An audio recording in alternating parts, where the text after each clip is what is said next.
that time of the week again. Time to review another horror movie. This week will be Blood Diner. I got my Gutter Garb shirt. This is the second time I'm reviewing this, just to let you know. I reviewed it, did like a whole 20+ minute discussion about it, then I realized I gotta do it again, and I gotta go in style, so I got the shirt, and now it's time to talk about Blood Diner. Shout out to my parents, who I tried to get to watch this. It's like, you gotta check this shit out, it's crazy.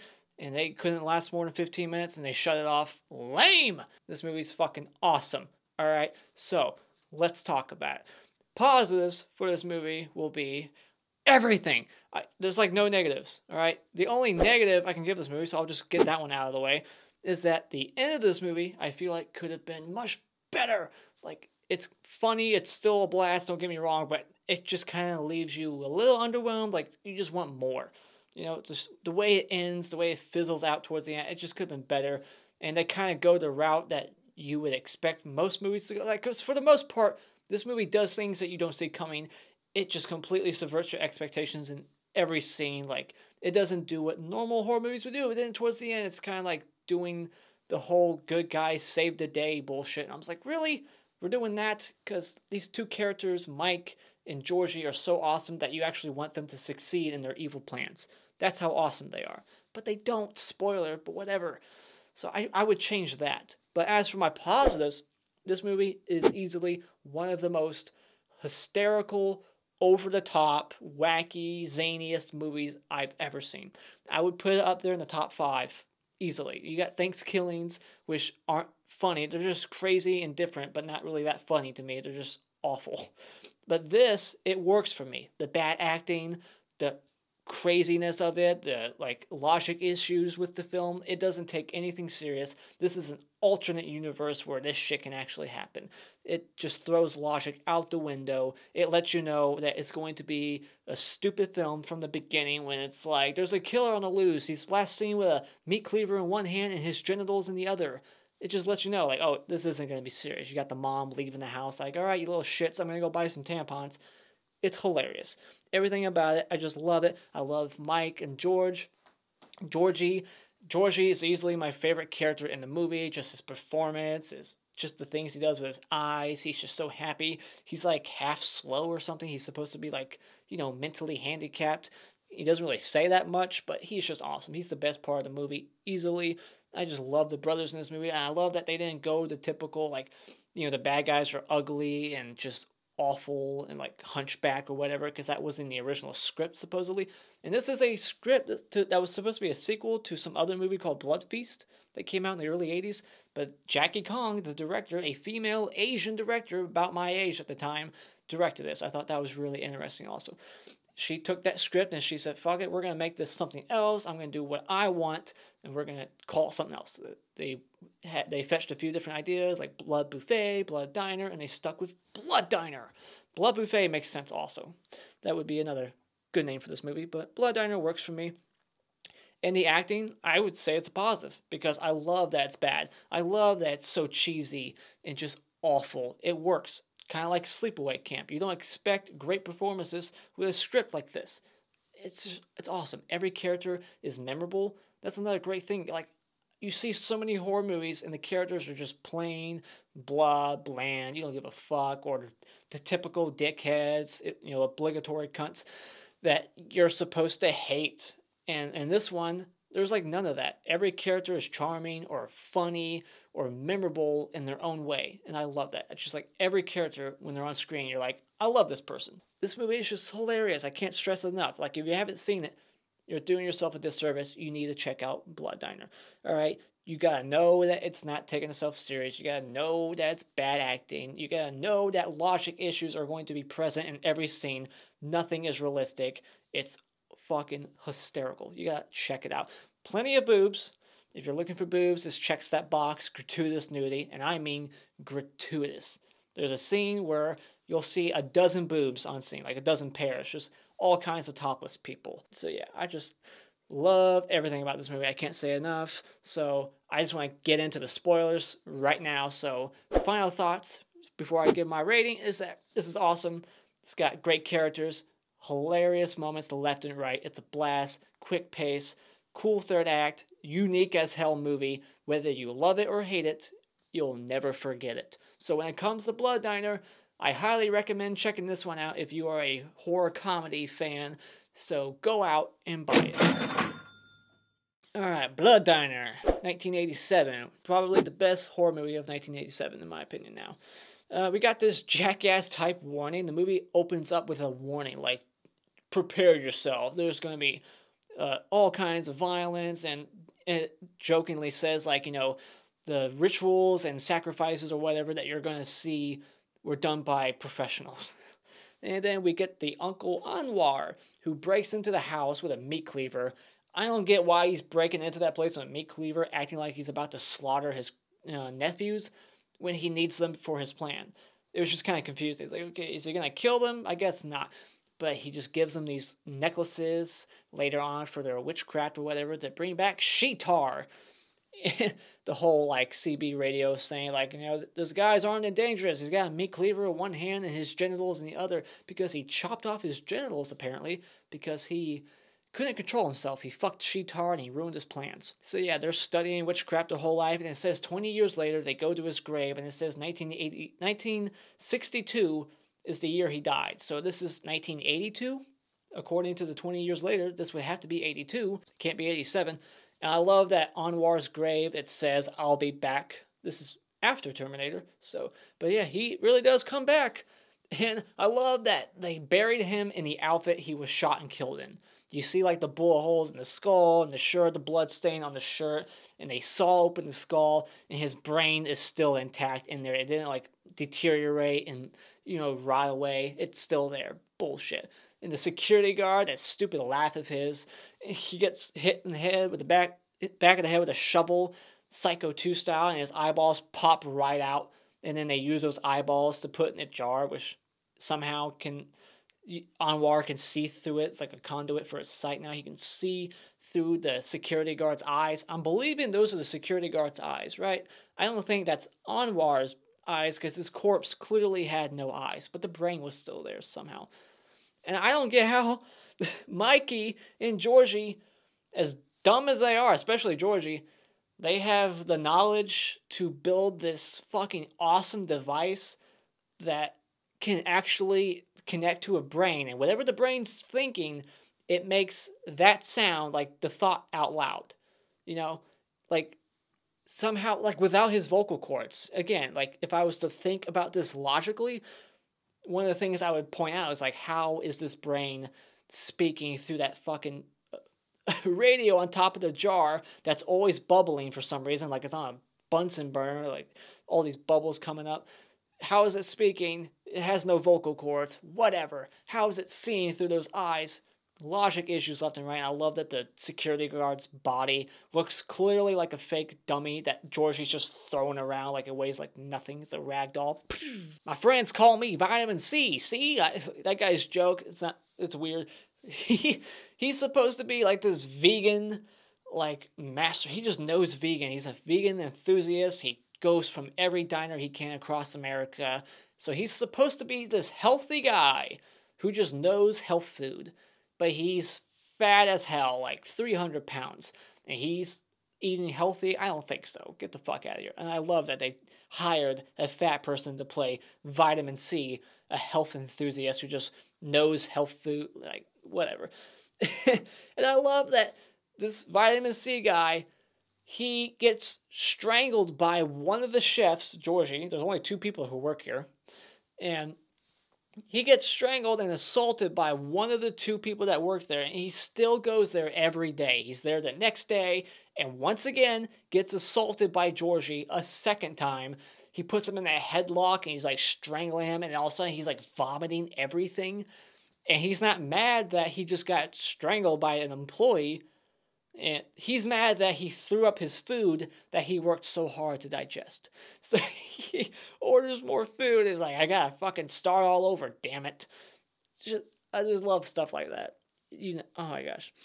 The cops, the overacting, the bug-eyed cop who's just constantly yelling and just bickering about everything.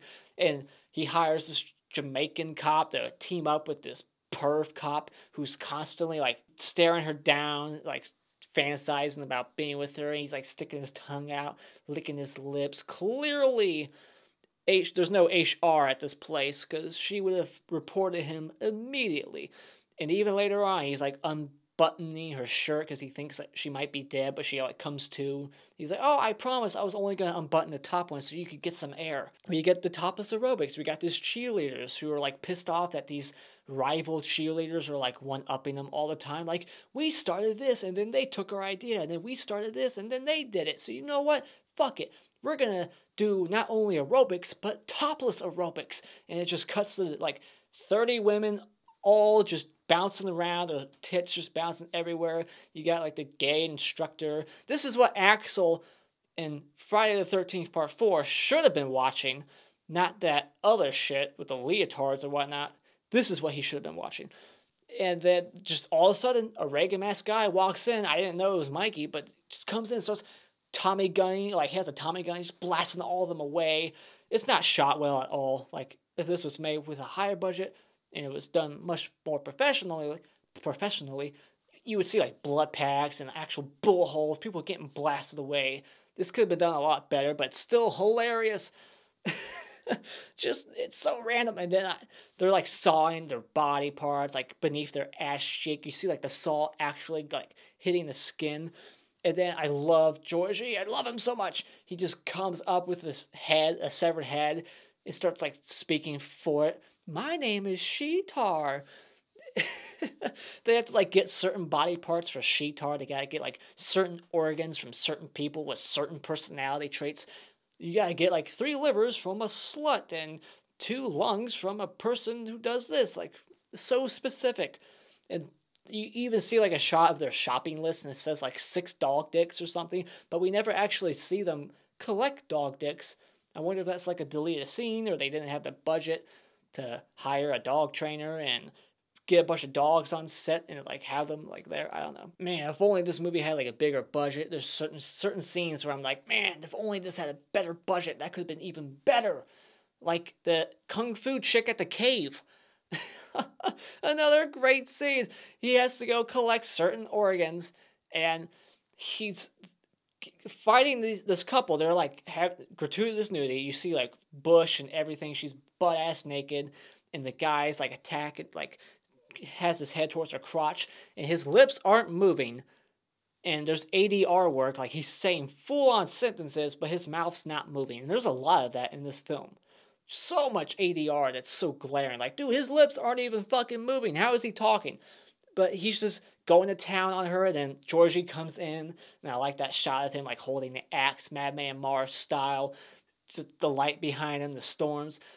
And then he just walks in, walks right up to the boyfriend, throws the axe down, picks the boyfriend up, throws him up against the wall, knocks him out, and then the chick, you think it's about to play out like she's gonna run away and go, help, help, you know, just like a damsel in distress. But no, she's like, no, fuck this. Turns around, she's butt-ass naked still, and starts trying to kung fu fight him Freddy style from Halloween Resurrection, except this is much better.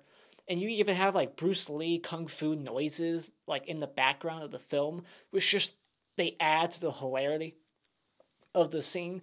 And she actually kicks Georgie's ass. He's throwing security guard corpses around like rag dolls, like they weigh nothing. Throws that one guy up against the wall, and now he's getting his ass kicked by this 90-pound chick, butt-ass naked.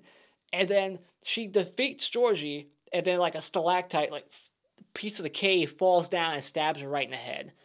And that's, again, another moment where I'm like, man, if only they had a budget, they could have like created this awesome head, something like Hot Fuzz, where like the steeple falls and hits the head, something to make the head like split open or like explode, something like that. That would have been awesome. See it go through her head, out her chin, something like that. But instead, it's like a extreme close-up shot, like the top part of the head. It's like blink and you miss it kind of shot. It's like, oh man, that's lame. Funny, but could have been done better. The dummy. There's a fucking dummy, and I mean that literally, like a fucking prop dummy that's not human that has full-on conversations with people. Apparently, the script had a real person that was supposed to play this character, and then the director said, nah, let's just get a fucking dummy in here, and we'll dress him up like some Mexican farmer, and he'll have a high-pitched voice like he's Mr. Hanky talking to Stan. And I guess the idea behind it was Stan's so lonely that he builds his own customers because the Blood Diner is stealing all his customers. But the problem with that is that it's not in Stan's head. The cops walk in and they immediately have a conversation with the dummy like he's real.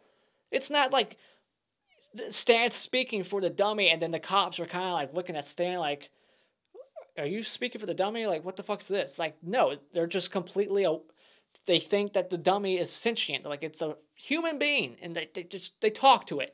It's mind-baffling dumb. Like, it's so dumb. It's the dumbest part of the whole movie. It's like South Park humor. Like, that's the type of shit that you would see in South Park is things that shouldn't talk but do, like Mr. Hanky. And it's just hilarious. And I love Stan. I love his character. He's like the Plankton from SpongeBob.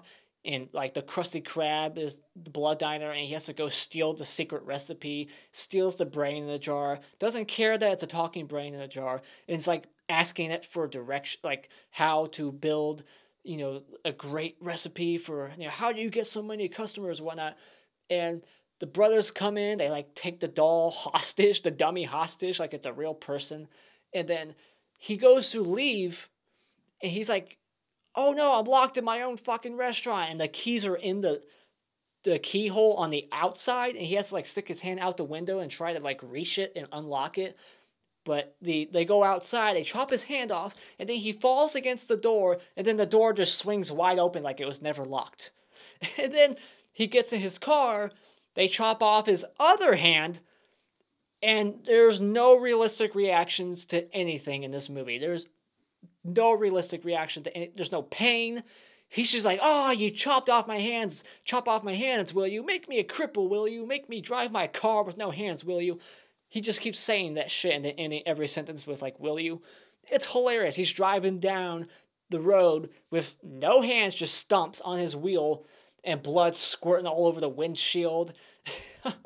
And then instead of doing like a dramatic crash and the car blows up, he just like comes to a slow stop into like a hill, and then that's the end of it. This security bouncer, he gets thrown into the road by Georgie, and a hydraulic car that's like bouncing crushes his head wide open, and the other security guard just goes, hey, come on, buddy, get up, all right? Just, are you okay?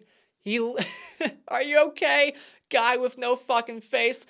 It's hilarious. And like everybody outside the club's just like laughing it up. Like, haha, look at that idiot who got his head squashed like a melon. What a moron. Like, he should be embarrassed. Like, he's dead. Like, there's no realistic reaction to death. Death means nothing to these people. And then they take these two girls home to the Blood Diner. It has a name. It's called like the Tutman Cafe. But I'll call it the Blood Diner. They take them there. And he's like putting like batter all over the girl's tits. And then he's like, you look good enough to eat. Sticks her head in the fryolator. And then her head comes out looking like a donut. Like a big old like potato-like thing. Has earrings on the side of it somehow still. Takes a broom, hits her head. Head pops clean off. Into the other room where the other chick's at making out with Georgie. Georgie leaves the room and the other chick sees that her friend's dead. Unrealistic decisions. She tries to leave almost successfully, but then realizes, oh shit, I forgot my purse. Has to go fetch her purse because she values that more than her own life. And then just picking up things one by one and goes to leave, and Georgie just splits her right down the middle with a machete, wide open like the beginning of Wrong Turn 2, dead end. Great stuff. Oh, I love kills like that. This IRS guy comes in. He's like, I need to look at your books. And Mike's like, hey, we're all out of chicken fingers or whatnot. And he's like, oh, I got some coming right up. And he takes the IRS guy to the back, comes back out 2 seconds later with like fingers severed. So it's like they're feeding people fingers, and at no point anybody like realizes that they're chewing on bone. One person does say something like, oh, this is kind of crunchy. But it's like in real life, this place would be found out pretty quick, like what they're doing. And it's like, how would you meet that supply and demand? Again, thinking logically about this, like that would take a lot of victims and fingers to meet that supply and demand if you're cooking fingers every time somebody says, hey, I want chicken fingers.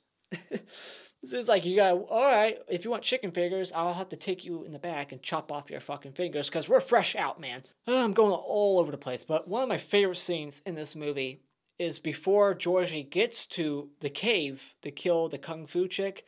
He runs over this guy, this biker. His bike's down, and this is the actor from Slaughterhouse. He played the main villain in some 80s slasher called Slaughterhouse. He runs his ass over, and he's like having a good old time. He's like happy, having the time of his life. He's like, I just killed a motherfucker. And then he looks in his rearview mirror, the guy's crawling away. And then he reverses, goes over him again, and then back over him, looks in his rearview mirror, and now he's like limping away. He's like less hurt. It's so hilarious. That's like my favorite shot of the movie. It's just that shot of the biker limping away, holding onto his ass, like, oh, that hurt. And then he just runs over him like 40 more times. And then later on, we find out that the biker died from a heart attack on his way to the hospital. The grieving boyfriend, when that stalactite hits that girl and she's dead and the boyfriend wakes up, his performance when he's like crying, like, oh, I couldn't do anything, I was knocked out, and then when I woke up she was dead. He thinks he's like in this great movie. He's like giving the performance of his life, and everybody else is like, dude, calm down, this isn't Citizen Kane. Like, he's like trying, like he's giving the best performance in the whole movie. And I love that the cop is itching his head. There's so many things to talk about. This is gonna be like a 40-minute video. The cop, he's like itching his head with his pistol, and all of a sudden he's outside. It's important to know that he's outside and he has it pointed towards the sky as he's itching his head, and it goes off. The gun goes off and somehow ricochets off of what? A cloud? Comes back down and starts ricocheting off of everything. He's like itching himself with a gun. He's pointing it around like it's not loaded. What a fucking moron. I love that one line where Mike's talking to this girl. He's like, I got a big surprise in the back. And the girl's like, this big? And he's like, bigger than that. And then we find out that the cop's daughter is the main virgin that the brothers are after. And that cop's wife, her hairdo, what the fuck's going on there? I just love that every time they say Anwar's name, she starts like having a panic attack, screaming. They go to this club. They're like, hey, you know, we run a diner down the street and we want to throw this big feast here at your club. Here's some drugs to give your customers. And they're like, all right, yeah, we're on board. And they're like, they say like hungry pills, and they're to make like the customers hungry, I guess, for their blood stew that they're going to give them. And I love that later on, like every time they eat the hungry pills, they start turning green, like there's zombies, and there's like limbs being ripped off, all kinds of carnage and gore there. The wrestling match, there's like 5 or 6 Adolf Hitlers in this movie, and one of them is a wrestler who was a wrestler in real life, Jimmy Hitler. And he really kicked Georgie's ass, the actor, kicked his ass on set, and apparently was like threatening caterers, like, you know, I want better food, I'll break you in half, and they're like threatening to quit, like, this guy's threatening me. But that wrestling match, he does like a Mike Tyson, except he like eats the guy's leg, aims the blood squirt onto Mike's date all over her face, and spits the chunk of flesh out of her face. And then she's like, take me home, I don't want to be here. And he's like, but we have this blood, you know, this blood feast we gotta go to. He doesn't say that, but he's like, I really want you to go here. And she's like, no, like, take me home. He's like, well, I guess I gotta do this. Punches her out cold, in public, and nobody bats an eye. So yeah, then they have Sheetar now. They got the body all built. They like paint her body gold. Got the Sheetar tits, and then they put Anwar's brain inside Sheetar. They take her to the club, and they do this chant and whatnot to resurrect Sheetar. And Sheetar comes to life. She has like electric bolts that come out of her fingers, and she's like hitting things left and right, causing explosions. Hits the singer guy. Head explodes upwards like scanners. Not as bad as scanners, like not as brutal as scanners, like his head completely exploding, but like the top of his head like breaks open and his brain starts like flying out. But yeah, Sheetar, she doesn't move. Like, why not? She's got this vagina fucking on her stomach with teeth opening up to eat people, and she's just like, on a cross or something and she can't move, but then at the very end of the movie she can move and walk. Why? Is that ever explained? Did she get enough power after eating Georgie's head, maybe? I guess I'll use that as canon. Like, maybe that's why. That'll be my explanation. She needed Georgie's head to start walking, whatever. Maybe Georgie was a virgin because they say Sheetar needs to eat a virgin. She's hungry. There hasn't been a blood feast for 5 million years BC. Is that the year, like, that he says, Mikey, he keeps saying, like, there hasn't been a blood feast since 5 million years BC. Of course not. There hasn't been one ever. Like, 5 million years BC, there wasn't humans. No one could have a blood feast. I love when Georgie moons the cop, and that's the biker, that's Vitamin C's ass. Georgie, the actor, he didn't want to show his ass, so they got somebody else's ass, and you can clearly tell that it's a fat guy's ass and not Georgie's. Then, for some reason, convenience, they put the cop on a meat hook through her belt instead of her back and killing her. Like, they have no reason not to kill her. They're killers, man. They're killing people left and right. So why they just leave her on a meat hook without finishing the job makes no sense to me. And then, yeah, but at the club later on, during the big old zombie outbreak, Georgie and Mike, they die. And they die, especially Mike, lame. I don't want them to die. They're so awesome in this movie that I want them to live. I want Sheetar to rule the world. I want them to succeed because they're so awesome. But Mikey gets a bullet through the eye. Georgie gets his head kicked into the stomach of Sheetar and gets his head eaten off. And Sheetar, she just walks away, escapes, and gets picked up by the worst fucking pickup artist ever. Like, he just pulls over in his, like, red Christine looking car. Not really, I don't know what car it was. I'm not a car enthusiast, but he has, like, a red 60s looking car. And he's just like, hey, babe, what do I call you before I put my schlong in you? Or something like that. Or like, my meaty sausage. He says something like that. I thought I wrote it down. No, I didn't say that. I didn't write it down. But he's just like, you know, come inside my car, and I'll, you know, so I can go fuck you at my place. And she just gets in the car. Sheetar with her teeth, those crazy ass teeth. And he's like, what do they call you? And she's like, Sheetar. It's some demonic voice. And he's not put off by that. He just drives off into the sunset, runs a red light, and changes lanes in the middle of an intersection. So he's breaking laws left and right, picking up a Sheetar, evil satanic goddess. Doesn't give a shit. He's horny. But yeah, that's the end of the movie. I probably skipped some stuff. There's little things I skip, and you know, like the brother Mike, he has the ability to like hypnotize things. At the beginning, he hypnotizes a clock. Then he hypnotizes the virgin girl to go along with his plans so he can sacrifice her later on. Stuff like that. Not really. I think I talked about everything. So yeah. So what did you think about Blood Diner? Did you love this cult classic like I do? Put your thoughts of it in the comments below. Like and share this video with all your friends, and you can become a Patreon. I got a Patreon in the description below. You can click on that link, and you can become a subscriber today just by clicking on my cartoon face in about 5 seconds. And until next time, auf Wiedersehen.